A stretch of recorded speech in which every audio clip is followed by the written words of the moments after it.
All right. Well, hello, everybody, and thank you for joining me today. I'm Daniel Root, and I'm going to talk a little bit today about mold toxicity. This is going to be more of a rudimentary introduction for people who may not realize that they have mold toxicity as a cofactor in their toxic burden.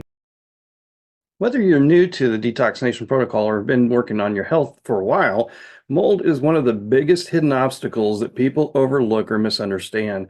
So today we're going to unpack how mold affects detox, how to test both your environment and your body, and how to make smarter decisions based on that data. Mold exposure often triggers symptoms that seem unrelated, like fatigue, brain fog, EMF sensitivity, skin reactions, and sinus problems. These can all be the result of mycotoxins, the chemicals released by the mold that are highly inflammatory.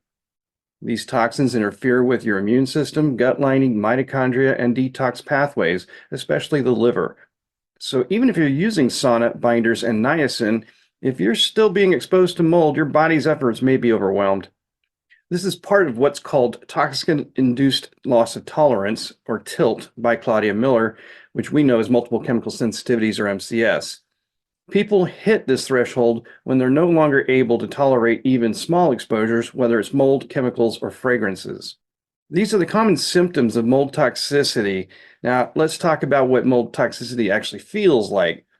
One of the most frustrating things about mold illness is that it doesn't always look like mold. It shows up in vague, confusing, and sometimes downright bizarre ways.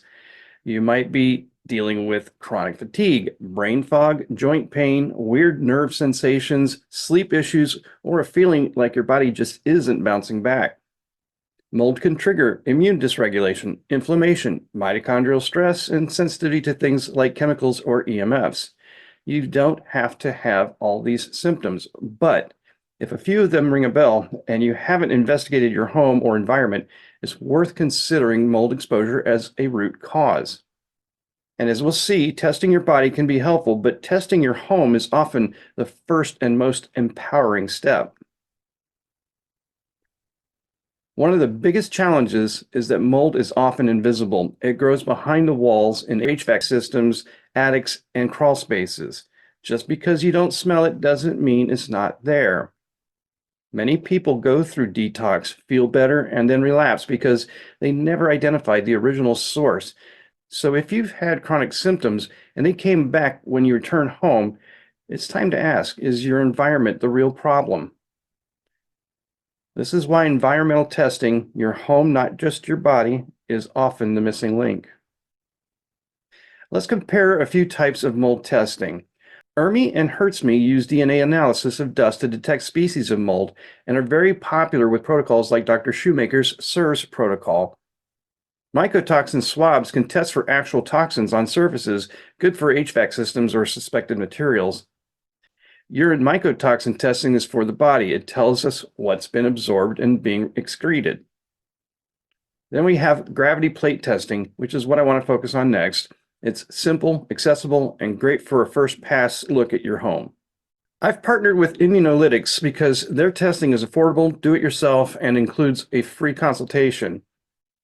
You place Petri dishes in the room for about an hour and then send them back to the lab. They'll culture any mold that grows and tell you exactly what species were found. If you're renting, sharing space with others, or on a tight budget, this is a great starting point.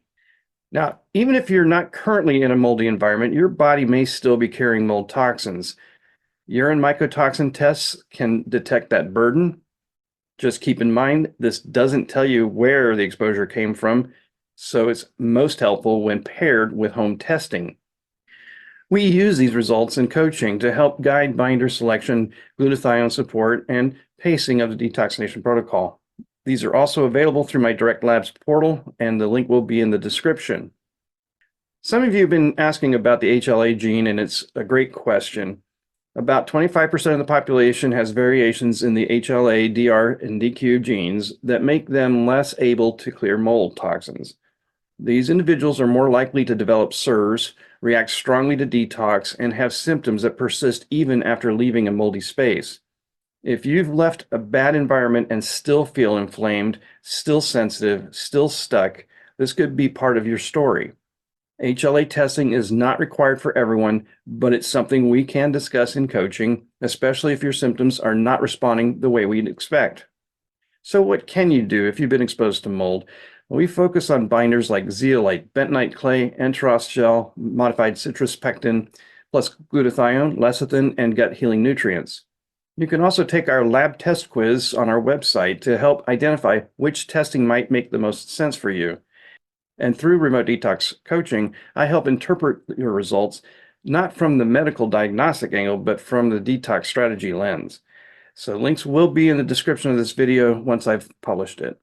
We've been detoxing mold mycotoxins and other fat-soluble biotoxins for decades. Detoxination, of course, is able to eliminate most man-made chemicals, heavy metals, and radioactive elements as well. Thank you for listening to this presentation, and let's open it up for a Q&A. All right, I see we got a nice crowd going. Good to see you again, Ken. Hello, Dan. Hey, Michael, how you doing? Thank you. Not as good as when I was writing to you that email, but doing all right, thanks to the new infrared sauna setting. Good.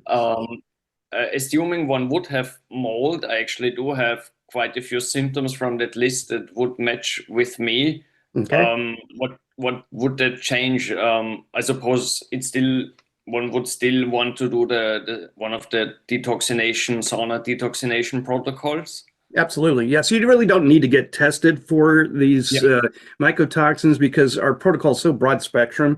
We really do detox just about any fat soluble toxin. So that includes, the actual toxins as well as toxicants, which there is a difference. Yeah. Talked about that in plenty of other videos. But yes, if they're fat soluble, this protocol is very, very effective with that. In fact, there are a lot of water soluble toxins that we deal with too, including glyphosate. So, but you don't need to get tested. But I do think that people should have a better understanding of what mold toxicity is about because, again, most people aren't really connecting the dots that might be a cofactor, if not the primary problem. It was very interesting what you presented. Thank you. I was not aware of these things like that you can have mold or you don't see and smell it, and I was not aware of that. Yeah, exactly.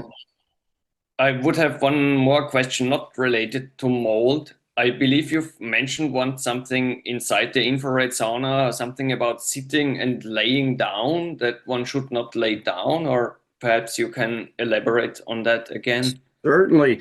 So just consider the fact that infrared rays are penetrating where the waves can hit. So if you're laying on your side, the bench doesn't technically have infrared heaters that can penetrate up. There is a manufacturer that does have that.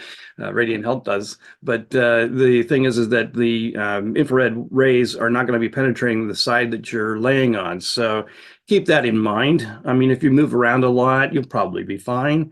But if you're going to stay in one position for a while laying down, that side of the body is probably not going to be getting much of the effects of the infrared waves. So it's better to also sit in between. Yeah. In fact, I have a 3-person sauna that I use daily, and it's basically one that I could lay down or recline in. I never do. So I'm always sitting upright, and Okay. I take that opportunity to watch podcasts or learn something new on, YouTube or what have you. But, basically, I don't ever recline. Well, I started listening to your podcasts and recordings. Thank you. During the sauna. Good. Thank you. Thank you very much. My pleasure. If you have more questions, feel free to unmute and chime in. So anybody else want to unmute? I was just going to say, sorry, I was a little bit late. I'm going to have to watch the beginning of your presentation on the recording. I'm on vacation, but I had a business call and then this call that I had to do. Well, I'm glad you chimed in because you're very familiar with duct cleaning, and I'm sure you have some stories to tell, and it looks like a beautiful place you're vacationing in. Well, it's not bad. Golf course Nice. behind me. Yeah. Nice. Well, I was late to the call. So what was your question about duct cleaning? I can answer any question. Well, I was just describing how mold toxicity can build in, or mold exposures to the home can build up in HVAC systems and things like that. And I thought that since you're on the call, and you are able to clean ducts, you probably see a lot of mold. Sure. The biggest thing that happens with mold and air ducts is there's got to be some source of moisture. And so when there's a leaky roof or something and it drips and gets into the ducts, that's where you end up with a really bad contamination problem. And because mold is difficult to get out of ducts, generally what ends up happening is those sections would have to be replaced. Oh. But the common mold that occurs that really irritates a lot of people is actually just little mold spores that are all throughout the ducts. And when you take a hot, steamy shower or you're boiling pasta on the stove, that moisture is enough to activate those mold spores in the ductwork. And so our company, what we do is we actually use a spinning brush to stir up the mold, and we use a powerful vacuum right where the brush is. Some companies use a large vacuum, like a truck-mounted vacuum, and they try to suck it all the way back out to the street. Ours works more like a regular vacuum cleaner, like you'd use on carpet. So there's basically a beater brush, except they're really long, soft bristles that stirs up the dust and then sucks it right into a vacuum hose with a 4-stage HEPA filter, so none of that gets back in the Nice. house. Yeah. Then That's once you're great. done, I don't know about all around the world, but here in the US, the Environmental Protection Agency has approved one chemical, and there's only one that I know of. I've searched and searched, and it sounds scary because it's chemical, but basically what it is, it's a special liquid that we turn into a fine mist fog. We run that fog through the ducts so that it will try to get on every surface. And what it does is while it's active, and it only stays active for 15 or 20 minutes, it actually kills any mold spores or anything that are in the ductwork. Then what happens is once it evaporates, it leaves a residue of sodium chloride, a pharmaceutical grade of sodium chloride in the ducts. And that sounds like, well, wait, I don't want salt in my ducts, but it's such a fine film that you don't even notice it. It's just like a white film that it leaves on the inside of the ducts. But mold doesn't grow in salt. And so it's an inhibitor. And so what we recommend is that about every 6 months, people have that fog done. You want to remove all the dirt and debris first, then you put the fog in, and then there's more dust builds up in the ducts. You just put a fresh layer of the sodium sodium chloride back in on top of the dust, and you can keep doing that for years and years before you have to clean the ducts again, unless, like I said, there's a roof leak or something that causes a lot of water to go into the ducts. But yeah, it's fascinating. There are other types of treatments using ozone, and the problem with them is that they can irritate your throat. Ozone is an irritant. That's why things like laser printers have ozone filters on them. But there's UV light, but that takes a lot of electricity. They have to be very bright. And then there's also photocatalytic oxidizers that you can use. There's a company that made a design where they have, and it fits in your ducts, but it's about 3 football fields worth of this photocatalytic oxidizer that's activated by a low power UV light. And again, same thing, it will kill all kinds of bacteria, mold, mildew, odor causing volatile organic compounds. And I've noticed a tremendous difference on mine. I forgot to replace the bulbs on one of my main units in my house. And it's like, it doesn't smell good in here. What is wrong? And then I realized that I had missed the timing. I was supposed to replace these bulbs. Some of the machines now have, they'll send you notices when the bulb goes out, but I just forgot. And it's like, it smells bad in here. So it sounds to me like what you're describing could be useful when people have multiple chemical sensitivities or tilts, so that they aren't chemically sensitive to that. Yes, absolutely. Because what they're doing is the UV light is literally vaporizing, and the same thing with the PCO coating. The most common coating they use on the photocatalytic oxidizer is titanium dioxide. Okay. And there's a lot of things. just like taking niacin, there you'll read negative articles about niacin, but they put titanium dioxide in vitamins and all kinds of things. You can actually paint your walls with it, and then there's natural ambient light in the room. It will kill viruses. It's nature's cleaner. Titanium dioxide is all over outside, and that's how nature kills off bad germs and viruses and stuff. So they've just come up with ways to put it inside your house or business. Yeah, I've got a couple of people who've been putting chat questions up. Let me see if I can bring them up because I think it relates to what you have been talking about. So let me bring these up. Does blue light in the 410 nanometer range kill mold? It kills bacteria and viruses, evidently, but anyway, she's asking because of the, I'm not sure which units. I bought some floods I run. Anyway, oh, floodlights maybe. So anyway, does the 410 nanometer? I'm not positive. I'd have to look that up and research it. I'm not involved in that on a day-to-day basis anymore. I used to have all those things memorized, and now I can't remember. But there are different frequencies of lights that are available, and they are designed to be effective on different things. Sure. The PCO it has to be airborne for the PCO to work. Same thing with the UV light. The UV light, it either has to come in direct contact with it, or it has to, the mold has to be airborne.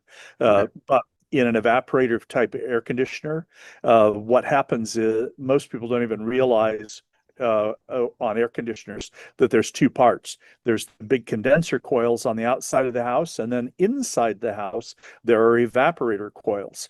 And those evaporator coils, when the air conditioner is running, are moist all the time. They're a perfect breeding ground for all kinds of things. So we do recommend putting the UV light there, and it actually will pay for itself in energy savings too, because those coils aren't very efficient when they have mold and mildew and germs and stuff built up on them, and it actually just it vaporizes the stuff. It burns the stuff up, and the only thing it really gives off is water and a little bit of CO2 as it burns off. There's really, most of the testing, there's no detectable other chemicals. It's pretty much just clean water and CO2 that's given off. Okay. Yeah, if anybody's interested, I can go ahead. I'm on vacation this week, but I can put my email address in the comments. Some of this stuff could be shipped around the world or whatever, and if somebody wants to buy some of these things. The other one that's really interesting for people that are super sensitive, we've had a number of people that they've just had conditional asthma to the point that they just really struggle. And there's a company from Canada that makes what's called a bypass HEPA filter. And most HVAC systems can't handle true HEPA filtration. But what this company does, they actually put a small duct into your return duct, and then they bypass the HVAC system and put another duct that goes back into your airflow. And it has its own separate fan, and it has stages of filtration that's designed to using activated carbon and HEPA filtration and pre-filters, and it's amazing what it can do, and it traps all kinds of things. Basically, it's taking about a third of the airflow of a typical home or small office and bypassing it past the system, and then but as the air keeps circulating in the house, every time it goes around, it gets a third cleaner and a third cleaner and a third cleaner. So after a couple of months, the air in your house is pretty doggone clean because it just keeps getting a percentage cleaner each time without having to buy, a $15,000 HVAC system. So Nice. much more affordable option for somebody that really is truly having sensitivity issues to airborne toxins. That's good information. Thank you so much. In fact, I've got somebody iPhone here. So she's asked, or whoever this is, I don't know if it's a she, but they're moving into a new place. Landlord says the ventilation duct in the bathroom had mold growing around it. And he explained a bunch of stuff that went over my head and how he repaired it. Also, he mentioned there was mold growing around the plug socket and he opened the socket up in the wall and removed and replaced the insulation. He explained that the building is 200 years old, and what questions should I be asking him? Wow. So, The biggest thing is that mold can be hiding in so many different places. We used to use a company called Air Answers, and they right now are on hold. Their website says they're going to be back 2 months ago, but they were regrouping and making changes. So what you need to do is look and see if you can find some type of a certified lab in your area. If you want just to know if there's mold present, you could go to like a Home Depot or a Lowe's or Menards or whatever in the US, and you can buy a mold test kit. But basically, all it does is says, yes, you have mold, or no, you don't have mold. yeah, in fact, this is the part where you missed out because you hadn't joined the call yet. So ImmunoLytics is the company that's going to be linked in the description that can provide the testing. It's a DIY test, and it's a really good one. I've partnered with them, and they really are an excellent company for mold testing, and it's very affordable. I need to watch the recording and see. The Yes. thing I liked about Air Answers, and I'm trying to find another replacement for that. And again, if anybody wants to send me when I find one, I can let you know. Again, I don't know what yours does, but it actually breaks down the DNA and it detects 37 different types of mold.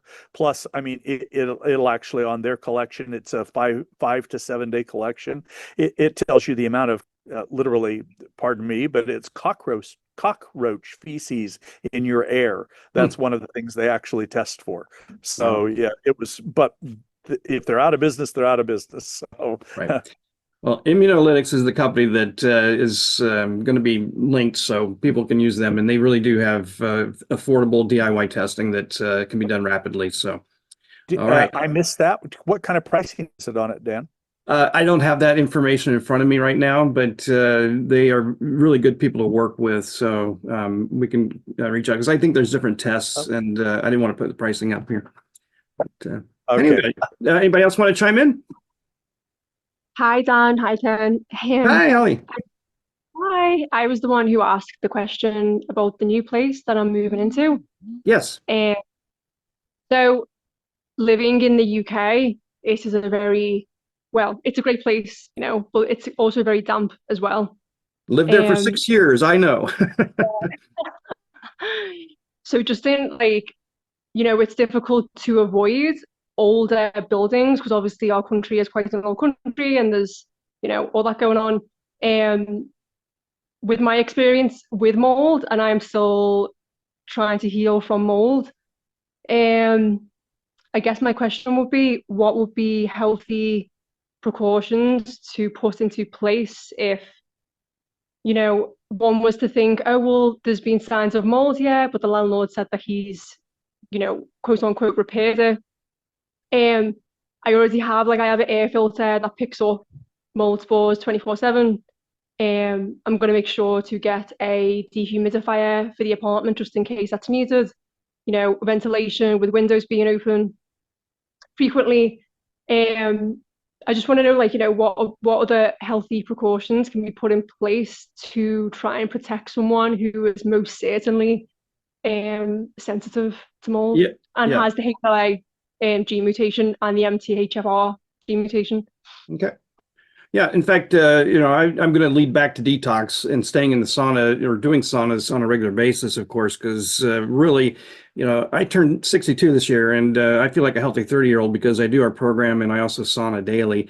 And you can do the sauna and maybe just do the nice and flush version of our program, and that will help to remove any of the mycotoxins that may have been liberated from fat just through normal activity, because that's what happens is your body does liberate some of these fat stored substances that are toxic just during normal activity. That's why chelation works, for example. But if you can do sauna on a regular basis, that'll help a lot to keep your body from being overwhelmed by these toxicants. But there are binders that are specific to these mold mycotoxins. So bentonite clay, andros gel, activated charcoal are all good ones. Even modified citrus pectin is a good one to use. So you might want to be doing something like that for your health. And yeah, definitely, it's a very damp and moldy place out there. I know, but you can at least be, let's say, keeping the body from becoming overwhelmed, which is why our program is so important. Because we can basically keep the body, from that tipping point, and that's typically where MCS kicks in. So, did I hear somebody chime in? Yeah, I was just going to say one other question on the older buildings there. My daughter lives in London, by the way. But do you have central heating and air conditioning, or do you have a mini split system, or do you have like a window unit, or what do you use for heating and cooling? So typically in the UK, it is not common to have an air conditioning built-in system. So we have no air conditioning, and then for heating in the apartment that I'm at, it's like a plug-in heater in the wall. It's not gas central heating, but it's like a plug-in heater. Right. And the winters, because it's actually in Scotland, and it's like in the Highlands, the winters drop to, I don't know the Fahrenheit, but it's minus 15 degrees, which is pretty cold. Yeah, so the things that I was talking about, none of those would really work other than just doing what you're doing with your air filter. The HEPA bypass filter I was talking about, it's basically like a portable unit, only it's designed to be able to treat a 3,000 square foot building. So that would probably be overkill for what you're trying to do. Yeah, I think that Dan's approach is probably the best, to just make sure that your body can handle it. Our bodies are incredible as long as we keep them healthy. That's right. Yeah. I Yeah, did have I a appreciate them. Sorry. Just before you say something, Daniel, you answered my other question, because I was going to ask. I was exposed to extremely bad black mold 2 weeks ago in a friend's house, and it was awful, and my symptoms went through the roof. And for me to ask that question, you've already answered it, because I'm going to Okay. assume you would say go back to do the sauna again and do the iron flush if that was to ever happen again. Right, exactly. And just to be clear, so people understand, sauna detoxification using niacin is a broad umbrella for different types of protocols that use niacin and sauna. We have a firefighter version that is a simpler, more flexible way to do a sauna with niacin detox. It's both in our group files as well as on our website if you are a member of our website. And just to give you a better understanding of what that means is essentially you take a niacin dose like 50 to 100 milligrams. And then when the flush hits, or within 30 minutes of it subsiding, if you can be in a sauna for maybe 30 minutes, staying hydrated, and also you probably should have the binders as well as maybe some electrolytes. And this is a protocol that can be, it's actually more of a method. It can be done every other day, as many times a week as you want. There's no timing of things. It's just making sure that the flush either hits or within 30 minutes of it subsiding. And what you do is you hold that same dose every time you do it. So let's say 100 milligrams gets you to flush on Monday, and then you want to do it on Wednesday, take another 100 milligrams. If you flush, great. If not, take another 100 milligrams, then go into the sauna. So you only increase the niacin dose when you no longer flush at the previous dose. And you don't go up to the 500 milligram dose, because that's a magic number for when you kick into our full protocol of detoxination, which is another method of sauna detoxification using niacin, but it actually liberates toxins from fat at about 3 times normal levels. And this is why it's so effective. And of course, I've got plenty of videos, and I can link one in the description that would help to explain that better. But the niacin flush sauna detox is something that's created for firefighters, and that's because they are unable to really commit to a 30-day program at 2 hours a day and get the niacin and everything timed correctly, because they're on call. So we had to come up with a way to help them to use niacin and sauna and get at least a level 1 detox, whereas detoxination is a level 3. So I hope that explains things. Now, I did see another question real briefly about mold spores and mold thriving in the body. So if you have that kind of condition, there's going to be other things you're going to need to do to actually eliminate the growing, thriving spores. That's not as common though as what I normally see. People are usually just exposed to the mold and they get the mycotoxins, and that's what stores in fat, because they're the waste of mold, if you will. And so we detox that, but we're not going to do much about thriving spores.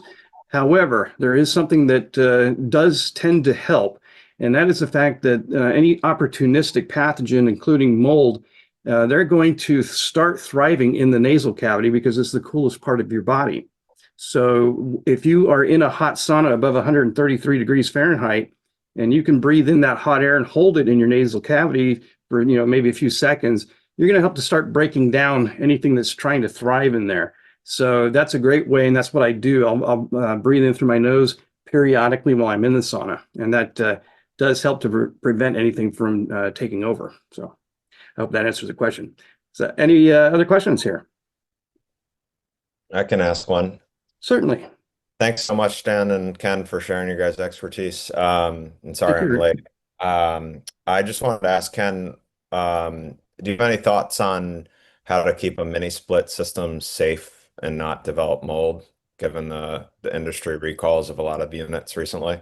Yeah, what part of the country are you located in? I'm in Brooklyn. I literally just had 3 mini splits pulled out of my walls, and of course I was poisoned by them in the past, and I knew, and they'd been cleaned, but there was still mold on the back of them when Mold they in them. took them Yeah. out. Probably the best bet, you'd need to look for a local company. If you want to send me a message, I can check with one of our suppliers and find out. But we have 2 suppliers that have the UV light that's designed to be able to go inside the mini splits. They're using a new type of LED, and they have to use a lot of them because they're not as intense as the regular gas-filled tube types, but they do have those that are put in the air path. The other thing, for everybody on the call, if you ever go someplace where you're staying at a hotel or someplace where they have an ice maker, it is scary to see how much mold and crap there is in ice makers when you're getting ice for your beverage. It's crazy. And so that same company, they've manufactured lights now that they're trying to get all of the ice maker manufacturers to install those. But there is so much mold it's in this world, and it can get us when you're in a concentrated area. So yeah, it is important to work on that. But yeah, send me a message, and I can see if I can get you the manufacturer. I know one of them. Yeah, just send me the message, and I'll give you the manufacturers. It's easier than you trying to find them, probably. Thank you. Do you have any thoughts on the certain PCO companies like Pyre or Active Pure or High Tech and their ability to purify indoor air in a small apartment? I have not looked into those that much because we generally sell the whole house systems. Okay. And so APCO, the dual X version, is the one that we sell the most for the PCO. The other one that we have, there's several companies that make PCO paint that you can put on your walls. The problem is that you have to make sure you have an inorganic primer that you put on the wall first, especially if you have a dark colored wall, because if you have like a red wall, it is so good at destroying organic matter that what happens is if you paint the PCO coating on a wall, it will turn pink in just a matter of a couple of weeks and eventually turn completely white. So because it destroys organic compounds. But those were good. I actually helped a company in your area. I gave them the referral and got the information. Somebody had inquired.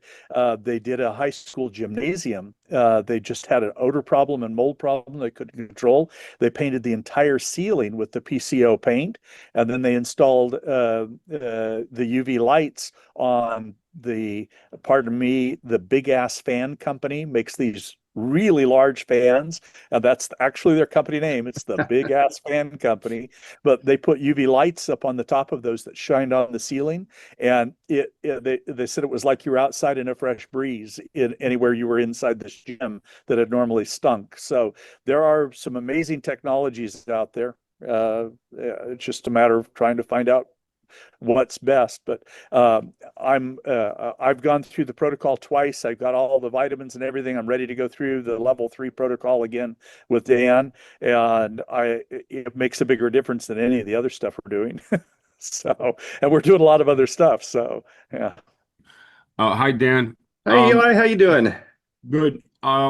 from my understanding, and I think this is going to be a Ken question, is that 2 lights should be put in the AC closet, one below the coils and one above the coil system, the UV light. Yeah, that depends upon the shape and design of the coil. The coils, we're really different in California than we are in pretty much the rest of the nation, so we have to do our own special trainings and things.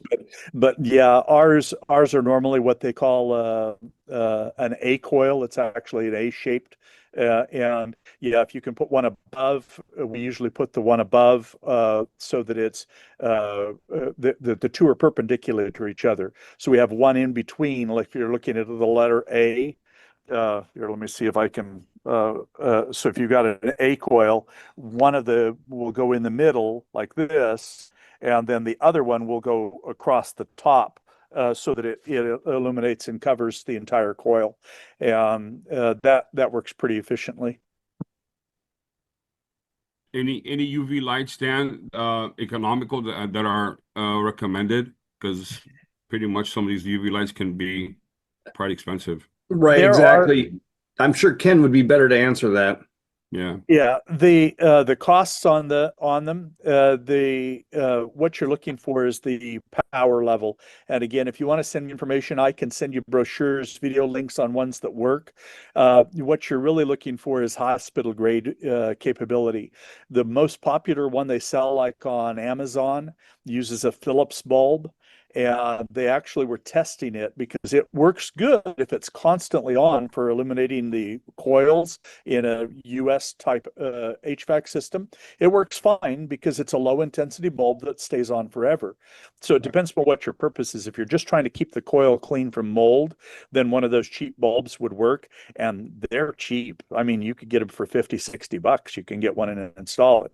The higher end units, you'll spend between $1,000 and $2,000 for them, but there's a reason, and they really makes a difference. I was just curious on what you guys thought of EnviroBiomics and ERMI dust testing for identifying mold spores in homes and all Yeah, that that's good actually one of the things that we talked about if you weren't involved with the earlier presentation. So yeah, the ERMI and HERTSMI is the 2 tests that were mentioned. stuff. Cool. Sorry, I missed that. Yeah, good test. All right, iPhone. Yeah, okay. Hey, it's Mike. Gadolinium, Mike. Hi, Mike. How you doing? I don't know, if you want to mix in gadolinium here. I don't know how many of these people have had gadolinium too. Yeah, it's not restricted to mold today. Go ahead. Well, as far as your protocol goes, if you have mold and gadolinium going on, how do you go about that? Is it the same? Cofactors, absolutely. Actually, because of gadolinium toxicity, there are several adjustments that we need to make to the program. So one of the main reasons why is because gadolinium is a calcium channel blocker, which means your body isn't going to utilize calcium properly. So we need to add some support for that. And then also, gadolinium can cause some flare-ups that can be rather intense. And so we need to use anti-inflammatories, ideally, natural ones, things like turmeric tea and ginger root tea.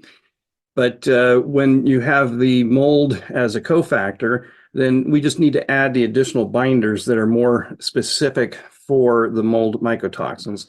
Things that we mentioned earlier, bentonite clay, the enteros gel, activated charcoal is good for that as well. But the zeolite is the best one for gadolinium. That's an important thing to know. So, How does zeolite work for mold?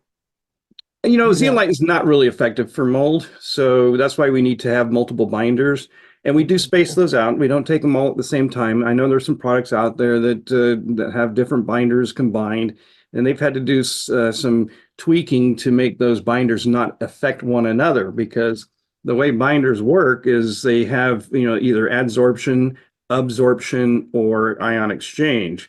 And so zeolite has all 3 of those, but the thing with many binders is that with a positive or they pick up positive charges because they are negatively charged. So if you combine binders, you may actually affect their charge and make them less active or less available. So when it comes to binders, we space those out, and I like to have separate products.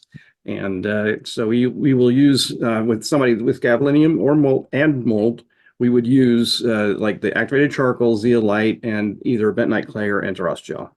Okay, great. I had another question about HLA.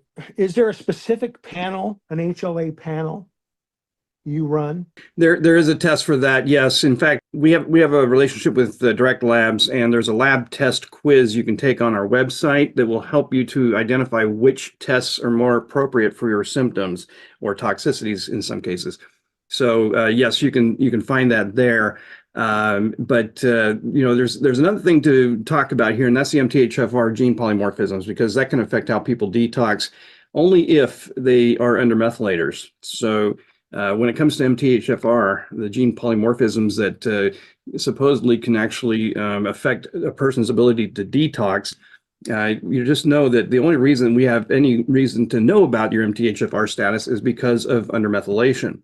And that's where we need to support the methyl groups, because niacin is a methyl group sponge. But because we use lecithin, a primary source of choline, we are providing a methyl group donor. So we've never had a problem with MTHFR gene polymorphisms. In fact, what that actually affects more than anything is these natural toxins like mold. So if you don't know, there's a specific definition for a toxin, and it doesn't include heavy metals and man-made chemicals. In fact, if you look at the Oxford Dictionary, toxin is an antigenic poison or venom of plant or animal origin when produced by or derived from microorganisms and causing disease when present at low concentrations in the body. So mold is a primary example of that. So MTHFR could affect the body's ability to detox that. I believe, frankly, that a lot of these gene tests are designed to basically make people think that genetics is playing a bigger role than it really is. The actual reality is that there's not a human on this planet who has actually had their liver adapt to these man-made chemicals and heavy metals and things like that, which are actually called toxicants, environmental toxicants. So that's the better definition than toxins. Now, we use that word toxin because it's easier to say. I could even go so far as to say that we deal with primarily lipophilic xenobiotics, which is the fat-attracted or fat-soluble heavy metals and man-made chemicals that are foreign to the body.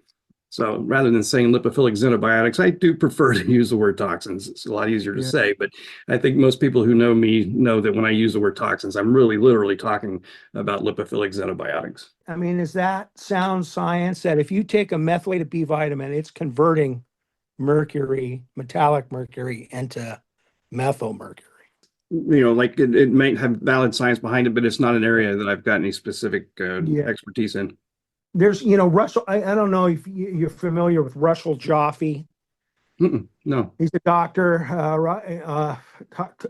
board certified toxicologist, worked for NIH.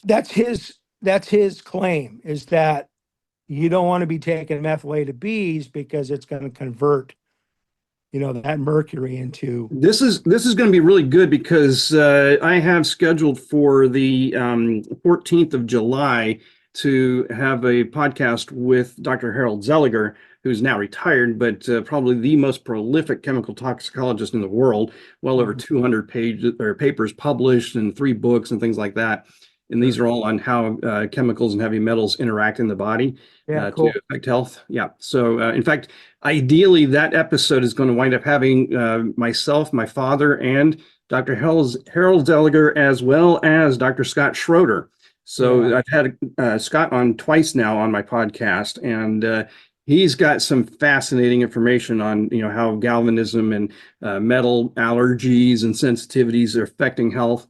But we've got it planned for the 14th to have all 4 of us. My father may be the one that isn't going to make it. But anyway, the thing is that will be a great question for Dr. Zeliger.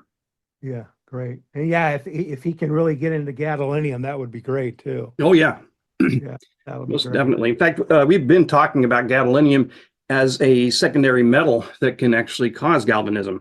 It totally can. Yes, Oh, yeah. that's Mhm. the transmetallation is the thing. Yeah, and in fact, that galvanism not only creates the electrical currents in the body that can affect, like tremors and paralysis and chronic fatigue and things like that, but it can also cause the breakdown of the metals. So titanium plates, for example, when if you've watched the episode that he shows, this is Dr. Scott Schroeder I'm talking about, he shows how the titanium plates, even after 5 months, are corroding. Well, that corrosion is just creating metal ions that are storing in fat. So, yeah, these are things that we're going to have to get out with the detox. And that's why when somebody cannot get metal plates or screws removed, like knee replacements, things like that, then by doing a regular detox, they can actually keep those metal ions from overwhelming the system, because they create all kinds of mitochondrial dysfunction and all kinds of cellular damage. And so a regular detox would help to keep somebody from severely suffering from those kinds of chronic conditions that would otherwise affect their life. yeah, great. Thanks. Sorry for the tangent, guys. No worries. Actually, although mold was the topic of the day, any question is welcome. So anybody else want to chime in? We still have about 4 or 5 minutes. I can ask one more. Sure. I was just curious, in mold sick patients that get sensitive to treatment and stuff, is niacin generally well tolerated, have you found? Yes. What's more likely going to be a problem is the heat of sauna. So I would always acclimate somebody to sauna first, and then introduce the niacin flush sauna detox, where they can take niacin and get in the sauna while flushing. I've had somebody I've been working with now for 2 months who is just now starting their full-on detoxination program. They've been doing the niacin flush all this time, and she's absolutely doing much better than she started out. She's able to tolerate the time it takes to be in the sauna. And it is different, by the way, for far infrared saunas versus dry saunas. We can use the dry sauna, but it takes longer because the temperatures tend to be oppressively hot, 180 to 200 degrees Fahrenheit. And with the infrared saunas, they can be around 130, so it's much more tolerable. But she's doing really well. She's in Australia, and I have a lot of clients in Australia. But just if you don't know, I do remote detox coaching now, since our center basically at the end of 2022 had to close because COVID was still running rampant, if you will. And the lease came due, and we decided to just let it go, and I could work with people. In fact, I'm happier about it because I'm able to work with more people around the world than I ever could in one center. So it's been really rewarding to work with people around the world. Is there a temperature degree, that works? I mean, a minimum degree, say 110, 105. I mean, you sweat. I mean, God, if you're sick, you're sweating at 70 degrees, So, is there a lower level that's still effective? So here's the thing. It really is a personal thing, because it's all about your body and how well you sweat. So temperature is something that I can't really tell somebody what's the ideal temperature. And it will also depend on dry saunas versus infrared saunas, because they operate on 2 different ways of heating the body. Sure. But what I find is, for me, I prefer 140 degrees, for example, and that's in my far infrared sauna. But some people in the dry saunas can do really well at maybe 165, because you can stay in the sauna for a much longer period of time. And we know from Dr. Dietrich Klinghardt that if you go longer in a lower temperature sauna, it doesn't matter if it's infrared or dry, you actually can get a much better sebaceous sweat. And that's the type of sweat that comes from the sebum in the sebaceous oil glands, which is an oily based material that is how lipophilic xenobiotics, remember the toxicants that we work with, that's how they come out of the system, is because the oily based sebaceous sweat is created when you're in a hot sauna. And so once somebody is on our program, we're going for that. That's what we're looking for. And so if you can sit in sauna at a lower temperature for longer periods of time, you're going to get a much better detox. So temperature really isn't such a exact, number, but I would say around 130 is probably the minimum that will really do a good job of producing a sebaceous sweat. But I would still recommend somebody start off, if they've never done a sauna, at maybe 112 to 115 just to get started. Yeah, I have a bulb, the heat bulb. So it's more of a near infrared that's producing a dry heat. So in that kind of environment, you're basically doing the dry sauna version of our program. Even though it's near infrared may penetrate deeper. Doesn't matter about the penetration. It's more about does it resonate with the water molecules in the skin up to 1.5 inches deep, and that's what far infrared does. So it vibrates the water molecules and creates the vibrational heat. Yeah, it's tough to get it hot. It gets about 100, 110. It's also localized.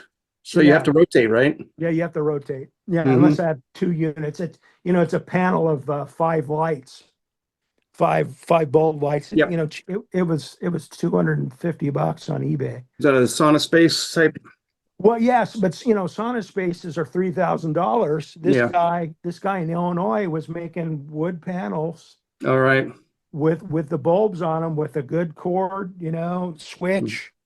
Just so people know, and I hate to burst your bubble on this, but that is probably one of the worst types of saunas to ever use for our program, because you must create a consistent sebaceous sweat, simply because the protocol is detoxing at 3 times normal levels, and we get them out of the system much more faster than the body ever could naturally.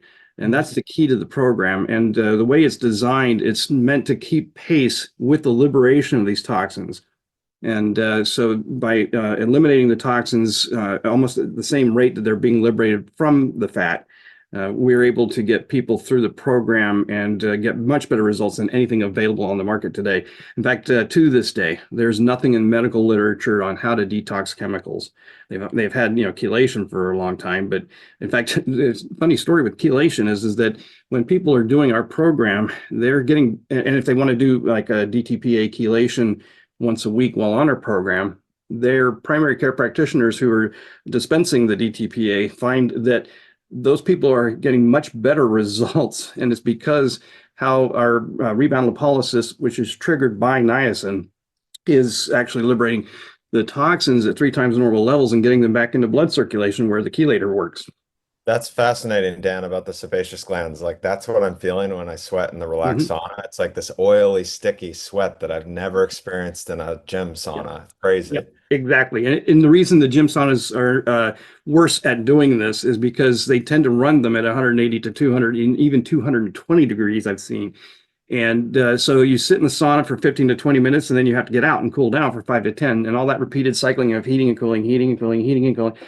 Eventually you get to the point where you're producing sebaceous sweat, but infrared saunas don't have that problem. You can sit in there for 45 minutes, and you can even open the door in an infrared sauna and let cold air in. You've got a relaxed sauna, I think I heard you say, so you can unzip her and allow cold air to come in, and then that not only cools your body, but it allows the emitters to turn back on, because when you're in an infrared sauna, it's when those emitters, or what people will call heaters, are on, is when you get the full effect of it. So let's say you set the temperature to 140 and it gets to 140, you hear that click of the relay.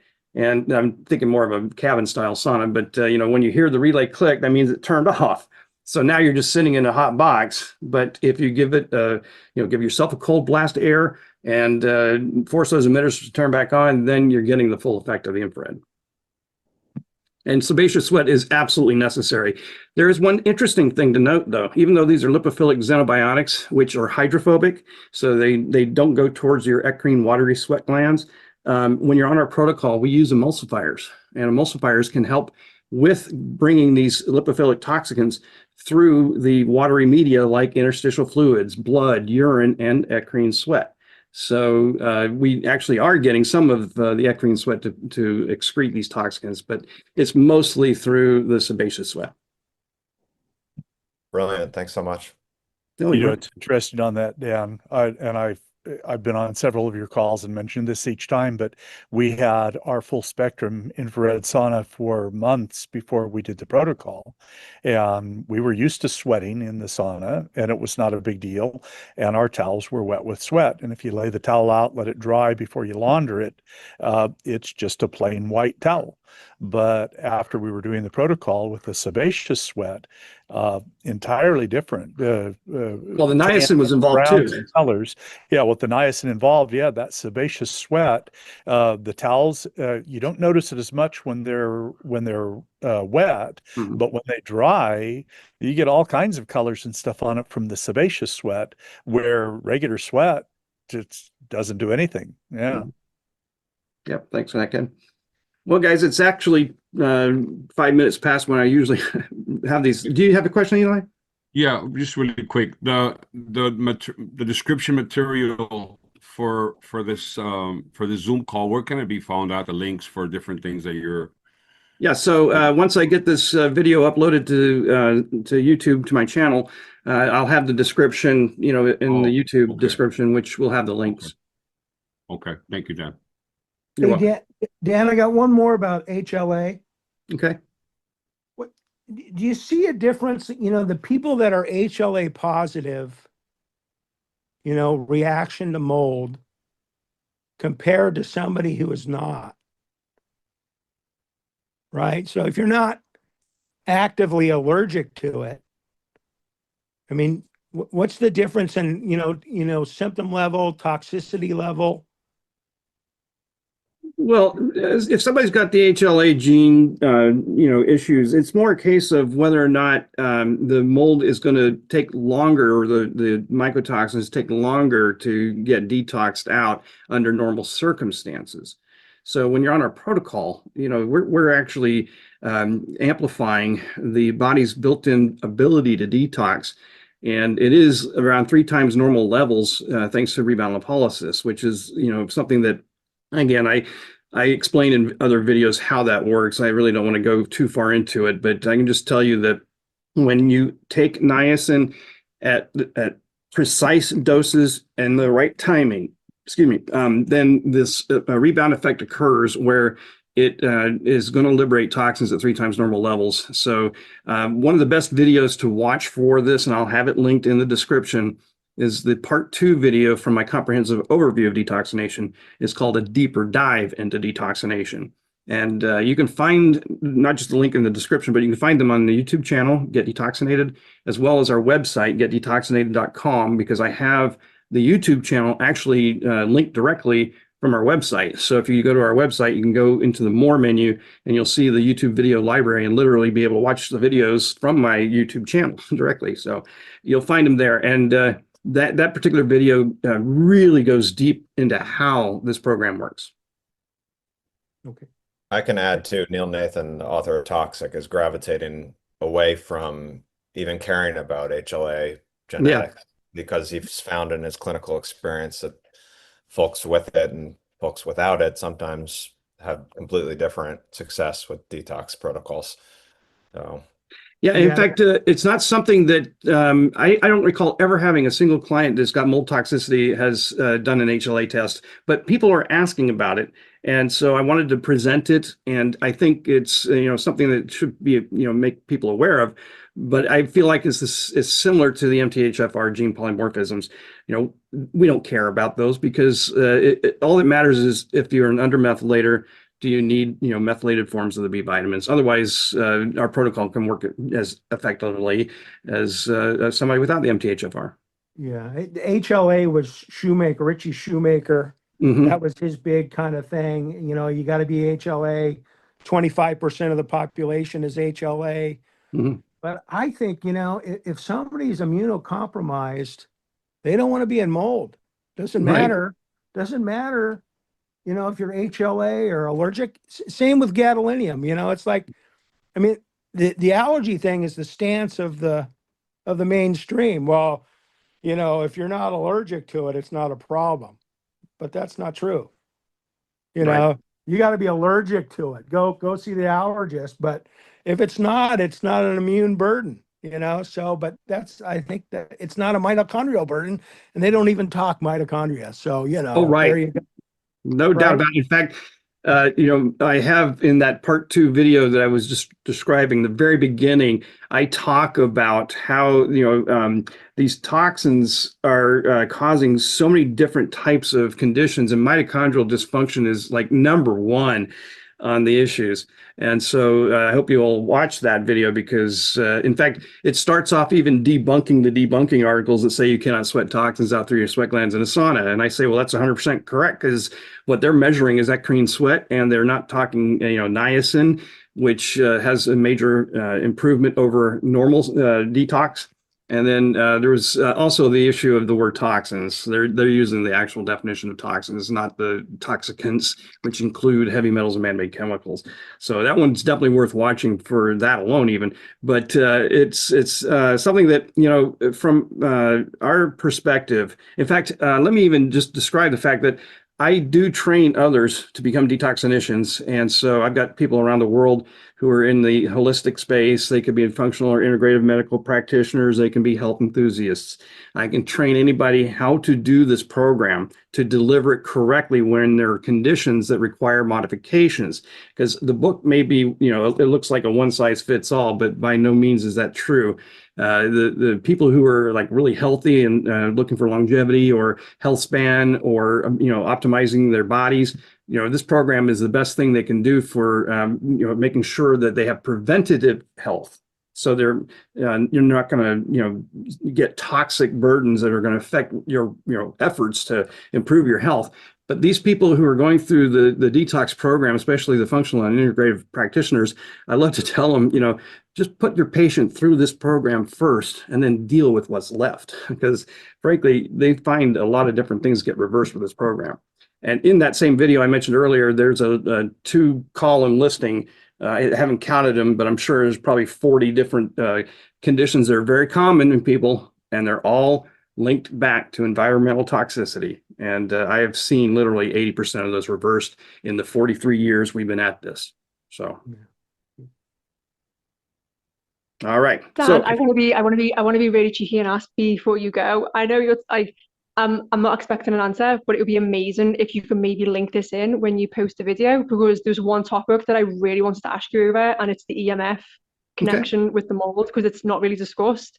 Do you have any videos that you could post when you do post this video on mold that might give more context on the EMF side of it?